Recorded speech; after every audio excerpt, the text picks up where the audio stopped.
The Protege Program by SolarCalamity. Chapter 12. That Poor Kid. Trigger warnings. Mentions of being muzzled and facial wounds. Mentions of discrimination and abuse. Mentions of foster care. Mentions of court cases. PTSD, anxiety, negative emotions. Mentions of tornadoes. Mentions of human trafficking. Shouta's boots thumped against the floor when he kicked them off. He'd only just gotten home from the convenience store, and already he wanted to do nothing more than go to sleep. Shouta sucked in a deep breath and let it out as an exhausted sigh. Maybe he could take a nap before dinner, but for now... He could hear the water of the shower running upstairs. Hizashi must have gotten home just before Shouta had. One might expect Hizashi to sing in the shower, but he didn't. He'd never liked to talk without his hearing aids in, since he couldn't hear the volume of his voice, and therefore couldn't always tell if he was using his quirk. Shouta stepped into the kitchen and set the tea kettle to boil. The Murray had gotten them an electric kettle, but neither of the men trusted it. Surely anything that could boil water that quickly was a fire hazard. Hizashi had been craving hot chocolate for a while now, but they had run out of it about a month back. Neither had noticed, being too busy with the entrance exams and everything. Ugh, the entrance exams. How did my class even pass those? Why did all the ones without potential end up in my class anyway? Shouta was snapped out of his thoughts when something bit his ankle. He didn't even have to look down to know that it was Bastard. The 34-inch long, from paws to tail tip when stretching, black cat had hair 3 inches long all over him, and a feather duster tail that probably had enough fur on it to make an entirely new cat out of. Still, Bastard continuously managed to evade Shouta and Hizashi's notice long enough to get in close and bite their feet and ankles. Not hard, of course, just a nibble. It was more surprising than painful, and the cat almost never broke skin. Shouta looked down at his favorite ball of fluff with an imperiously raised eyebrow. "If you bite me again before dinner, I'll put you in air jail," he threatened heedlessly. The cat must have gotten the message, because she scampered off, probably to bother Hizashi when he came out of the shower. Shouta huffed to laugh at the thought. The water wouldn't boil for another few minutes, so Shouta just leaned against the wall and let his eyes wander around the room. The front door opened into the living room. Their small kitchen was to the right, and the staircase to the left. The sliding glass doors to the backyard were on the other side of the 3-seater couch and ottoman, which were in the middle of the room. On the right side of the room, parallel to the TV, was the closed door to the music room, where Hizashi kept all the instruments he'd collected over the years. He didn't know how to play all of them, just the guitar, flute, and tuba, and Shouta himself only played the piano, but people kept gifting them odd instruments. A piccolo, a violin, a cello, a marimba and xylophone set, a baritone saxophone, and a full drum set. The room itself was soundproof. No noise from inside the room could be heard outside the room. It was also where they kept their spare cases of cat food and treats. Butterbean, the glutton, had a talent for getting through even the most secure cat food containers, be they bags of dry food or cans of wet food, so they'd had to start storing all such things in the music room where the cats couldn't get them. Shouta huffed. The demonic cat in question was lounging on the cat tree, which was in the far right corner of the room, taking a nap. Butterbean was white and cream-colored, like milk and caramel had a fluffy baby. The cats often rested on the cat tree when no one was home, but they preferred the floor, counters, couches, or any other horizontal surface they could find when either Hizashi or Shouta was home with them. Conversely, when they had company, the cats preferred to stay on the carpet-covered shelves that had been attached to the ceiling and upper walls. The couch and ottoman were facing the television, which was on a cabinet set against the left wall. On the other side of the TV was an unassuming door that led into the panic room. Shouta wasn't truly scared by many everyday things, but no one liked tornadoes, Shouta least of all, so they'd had a small closet put into the house that led downstairs into the basement. The basement was solid concrete, complete with an indoor greenhouse and grow beds, canned food, cat food, litter boxes, its own bathroom, a water filtration system, and various pieces of furniture. Maybe being Nezu's personal student had made Shouta paranoid.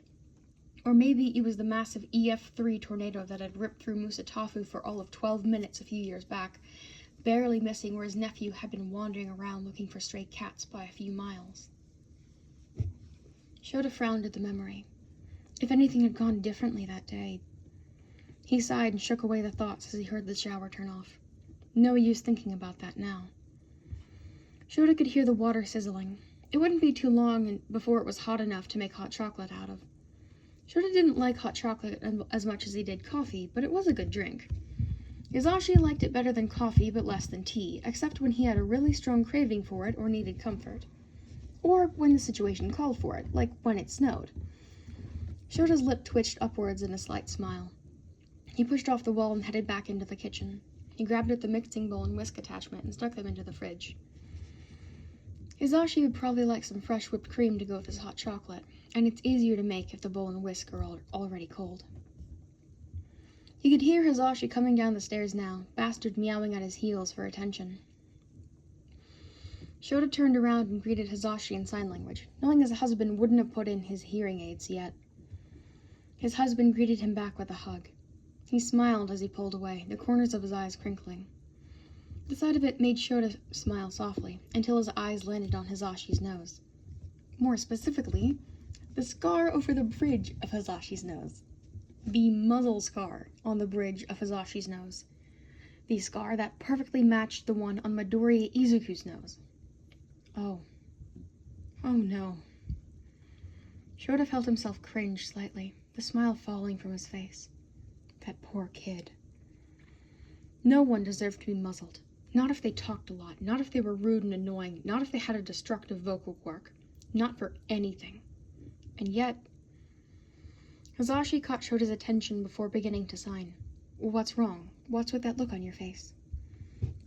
Shouta sighed at the concern on Hizashi's face, but at least it wasn't anxiety. Years ago, when they'd first started dating, Hizashi hated Shouta seeing his scars from his time with his biological parents in foster care. He'd grown more comfortable with it quickly, and he knew that Shouta didn't mind the scar at all. So if Shouta was suddenly cringing at the sight of it, that meant something was going on. Shouta sighed again and raised his hands to sign to Hizashi. It's nothing we can do anything about right now, and it's something that would upset you. Hizashi shook his head, pulled away, and headed back upstairs, no doubt to put his hearing aids in.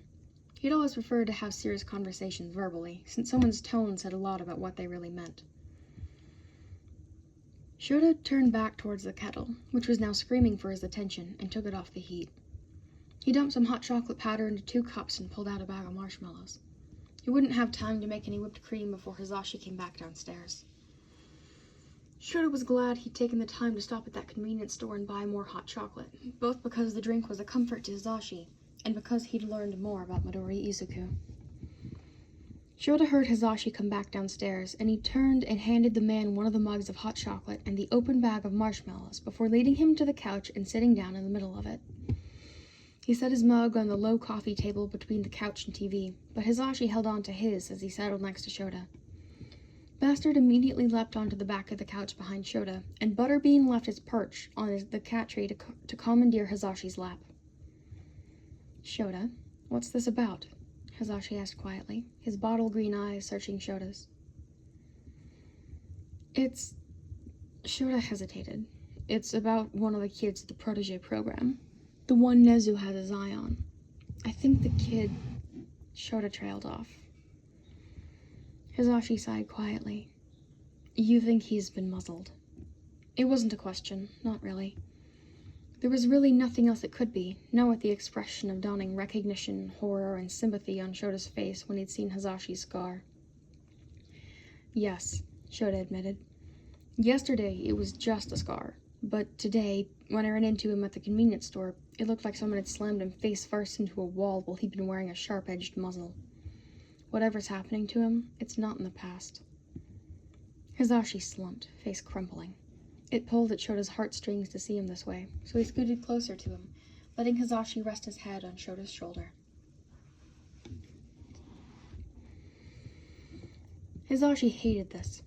He'd been repeatedly muzzled for his quirk as a kid, his biological parents going so far as to get the kind that stopped its wearer from breathing for a while, not long enough to kill or cause brain damage, but enough that Hizashi still had night terrors about not being able to breathe right. He curled into Shouta and tried to focus on the way Butterbean felt on his lap, kneading his thighs and purring like a plane engine. He forced himself to breathe normally. He hated this.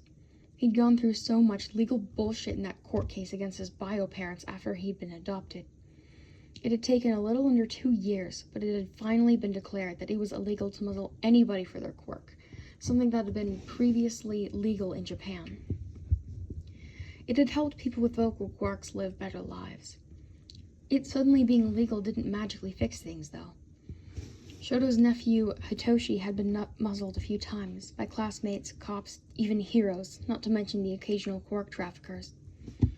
Shouta, Hizashi, and Nezu had been quick to take them down once they found out, but the damage was already done.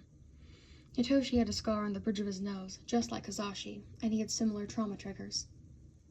It was illegal to muzzle someone for their quirk.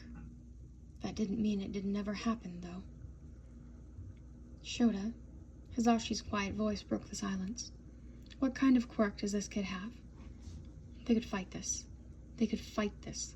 The kid wouldn't have to hurt anymore. No one would ever hurt him again. Vocal or not, any quirk could have been made into an argument that whoever had hurt the kid had broken the law. It just wouldn't be as easy. That was okay, right? It was illegal to muzzle anyone for their quirk. They could fight this, just so long as the kid wasn't... He's quirkless. Shouta's words made Hizashi crumble. It was illegal to muzzle someone for their quirk. It wasn't illegal to muzzle the quirkless. Hizashi felt tears prick his eyes. That kid. Shouta, his voice wobbled. What else have you noticed about him? Hizashi needed to know everything. If this kid was in the Protege program, then Hizashi could look after the kid on Mondays, if he decided to take Hizashi's Monday sign language classes, that is. Hizashi prayed that he would. Shouta sighed and told Hizashi everything. How he'd known his hero name, the odd things Nezu had noticed, the small scars dotting just above and below his lips, and how he had talked down a would-be robber that afternoon. Midoriya Izuku, Shouta had said the kid's name was. I remember him, Hizashi mumbled into Shouta's shoulder where he was still leaning. Green hair, freckles, and eye bags rivaling yours, right? He was in my line at orientation. He asked if we were aware he was quirkless, and if he was really allowed to be there. Shouta sighed. The two of them knew the reality of being quirkless in this day and age. Hizashi just prayed that basic discrimination and being muzzled was all the kid had to deal with. I'll fill Nezu in on it tomorrow. He'll look into it, and we'll do whatever we can, all right? Shouta pressed a kiss to the top of Hizashi's head. Hizashi knew there wasn't anyone better for information gathering than Nezu, but it wasn't good enough. Hizashi needed to find the kid and make sure he was okay. Shouta must have read his dissatisfaction with the situation through the tenseness of his body, because he hummed thoughtfully. Namuri is swamped with her student's first big project of the year. I could sub for her tomorrow, teach parkour, basic self-defense, or situational awareness. You'd come with me for that, be an observer or help me out with the lesson. If the kid comes, you'll be able to keep an eye on him with me. If not, you can wander the grounds and find him, then supervise the class he's in the way I'm supposed to when I'm not subbing, Shouta suggested. Hizashi nodded slowly. That could work. He could watch for other signs of abuse while the kid's attention was on Shouta. The odds were good that he'd show up for a basic self-defense class. Being quirkless was dangerous in this day and age, and he'd likely want to be able to defend himself better. Yeah, Hizashi mumbled. Yeah, that could work. Shouta nodded, reached behind them, and grabbed Bastard off the back of the couch. The cat didn't bother protesting as Shouta simply plopped her onto Hizashi's lap next to Butterbean. All right then, he said quietly. For now, I'm going to go make whipped cream and another round of hot chocolate.